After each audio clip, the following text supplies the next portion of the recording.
आज डोपो धमाका चैनल से आपका स्वागत अभिनंदन करती हूँ। और इससे पहले मैं श्रीमद् भागवत का सुनाया था, लेकिन गीता का भी अपना महत्व है जो मैं आपको सुनाती हूँ। और ये बात जब भगवान श्री कृष्ण कर्म करने को कहा, इसी से संबंधित बातें तीसरे अध्याय में श्री गीता जी के पाठ में को हम सुनाने जा रहे हैं आज। और इसका महत्व भी बताऊंगी। भगवान ने कहा है कि कर्म करो, फल की इच्छा मत करो। तो आज जमाना ऐसा है कि जो फल की इच्छा रखता है और पूजा पाठ छोड़ देता है, लेकिन कर्म करने से ही फल मिलेगा, स्वप्न देखने से नहीं। तो इस तरह मैं बताने जो कि जब अर्जुन ने अपने धनुष बाण को रख दिया और कहा, हे पार्थ, हम झगड़ा नहीं करेंगे, मैं ये कर्म नहीं करूँगा क्योंकि मेरे सगे संबंधी हैं। लेकिन भगवान श्री कृष्ण ने उनको गीता का उपदेश दिया। उसी उपदेश के तहत मैं तीसरा अध्याय आपको सुनाने जा रही हूँ। इस प्रकार अर्जुन ने श्री कृष्ण भगवान से प्रश्न किया, हे जनार्दन, यदि आप कर्म की अपेक्षा ज्ञान को श्रेष्ठ मानते हैं, तब मुझे भयंकर इस कर्म की ओर क्यों प्रेरित करते हैं?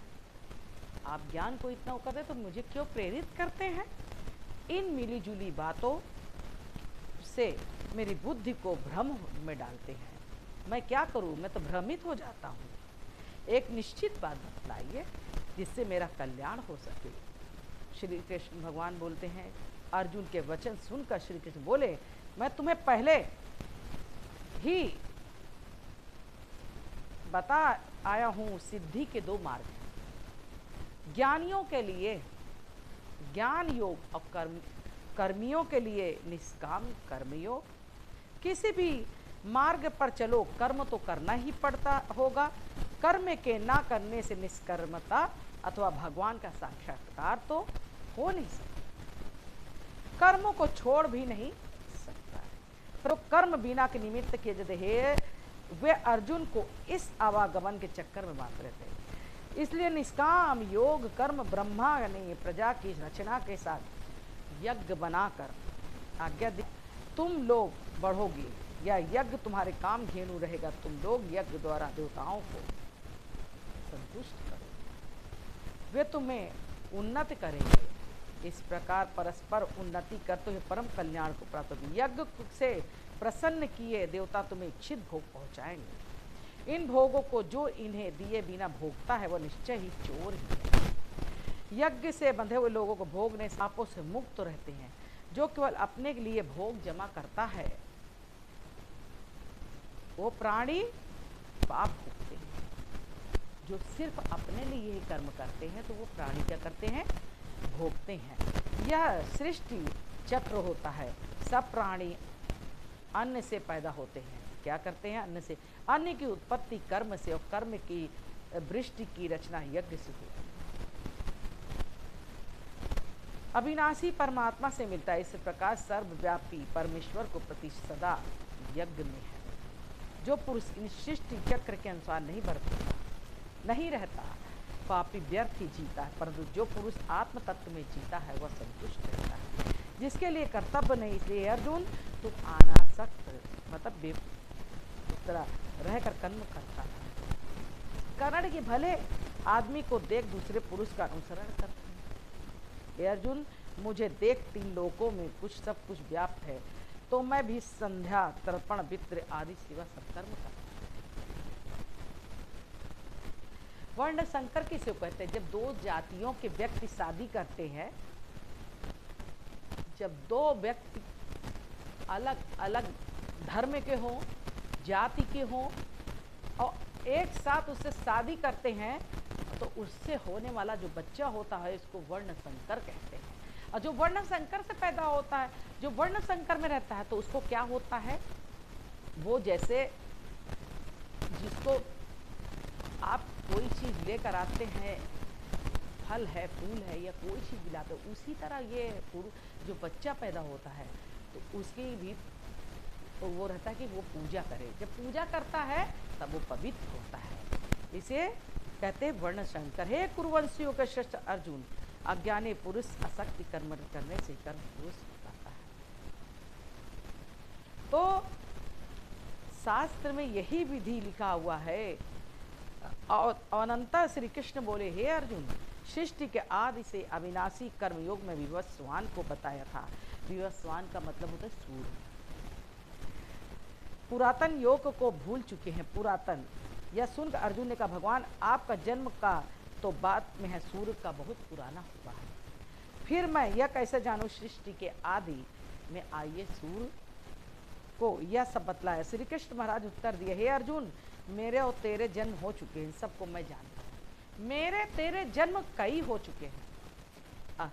मैं अविनाशी अजन्मा हूँ। कई बार मेरा जन्म होता है। भगवान के 23 अवतार हो चुके हैं, 24वां अवतार होने वाला है। सब प्राणियों के अधिष्ठता होते हुए भी योग माया द्वारा अपनी प्रकृति को अधीन करके प्रकट होता हूँ। मैं अपने रूप का प्रकट करता हूँ, साधु पुरुषों का उद्धार करते हुए पापियों का विनाश और धर्म की रक्षा स्थापना करता हूँ। संकट करने पे जो पुरुष मेरे इस दिव्य जन्म कर्मों को सच्चा जान लेता है, वह जन्म मरण के बंधन से छूट जाता है, परमात्मा में लीन हो जाता है। ऐसे कितने ही पुरुष ज्ञान रूप तप से पवित्र होकर राग भय और क्रोध की भावना मुक्त होकर परमात्मा में लीन हो जाता है। हे अर्जुन, परमात्मा की भक्ति जिस रूप में जो करता है वह उनको प्राप्त होता है। इस कहते हैं गुण और कर्मों के बंटवारे से ब्राह्मण क्षत्रिय वैश्य शूद्र आदि की रचना हुई है। जो यह जानता है परमात्मा को कर्म फल की इच्छा नहीं है, जो पुरुष कर्मों से नहीं बंधता, लेप नहीं है, वह पुरुष कर्मों से नहीं बनता, ये समझ कर पहले पूर्वजों ने कर्म किए हैं। पूर्वजों द्वारा सदा किए हुए कर्मों को इस प्रकार का कर्तव्य क्या है क्या नहीं है, इस विषय में विद्वान को ज्ञान देता है। जो पुरुष कर्म को अर्थात अहंकार फल कामना रहित समझता है और इस प्रकार निष्काम कर्म अर्थात अकर्म को कर्म मानता है, बुद्धिमान योगी कर्म को करने से, हे अर्जुन, जिस व्यक्ति के सभी कर्म कामना संकल्प से रहित होते, ज्ञान के अग्नि से जिसे सब कर्मों को झुलसा दिया है, वह पंडित है। कर्म फल में की आसक्ति छोड़ संसार का आश्रय छोड़कर सदा परमात्मा में लिप्त हो तृप्त रहते हैं। पुरुष फली प्रकार कर्म करता हुआ भी कुछ नहीं। परलोक से तो कौन है, वेदवाणी ऐसे किए हुए यज्ञों का विस्तार बतलाया गया। नौका द्वारा सब पापों से पार हो जाएगा जब श्री कृष्ण का नाम लेगा। हे अर्जुन, जैसे प्रज्वलित अग्नि ईंधन को जला देती है, ज्ञान के संबंध पवित्र इस लोक में कुछ नहीं। जो इस ज्ञान को ही कर्म श्रेष्ठ मानकर करता है तो वो सभी पापों से मुक्त होता है। जो परमात्मा परायण है उसे कर्म नहीं बांधते। इसलिए हे भरतवंशी अर्जुन, अज्ञान से उत्पन्न अपने हृदय में स्थित इस संशय को ज्ञान की तलवार से काट युद्ध के लिए तैयार हो जाओ। इसी में तुम्हारा कल्याण है, इसी में जग का कल्याण है। भगवान अवतार लेते हैं जग का कल्याण करने के लिए। तो कहते हैं इसका महात्मा क्या है। हे नारायण, हे लक्ष्मी, गीता पाठी से छूकर भी उसके अर्थ विवेक को प्राप्त होते। अब एक कथा श्रवण कर भागीरथी गंगा के तट पर वैष्णव साधु रहता था। वह नित्य प्रति गंगा जी के स्नान करके गीता के 4थे अध्याय पाठ करता था। एक दिन वह साधु वन में साधु नाम से घबरा कर उसे नीचे सो गया।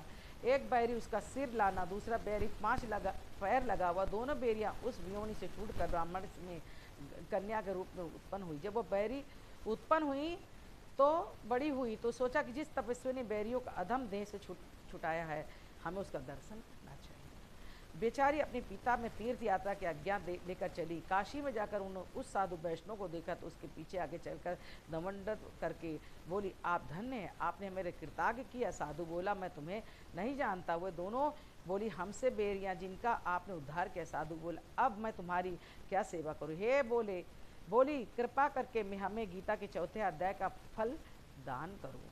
वैष्णव साधु ने 4थे अध्याय का फल का दान किया। वो दोनों उसी समय देह पाकर वैकुंठ को गई। नारायण जी बोले, ये लक्ष्मी, तूने ये 4थे अध्याय का महात्म सुना।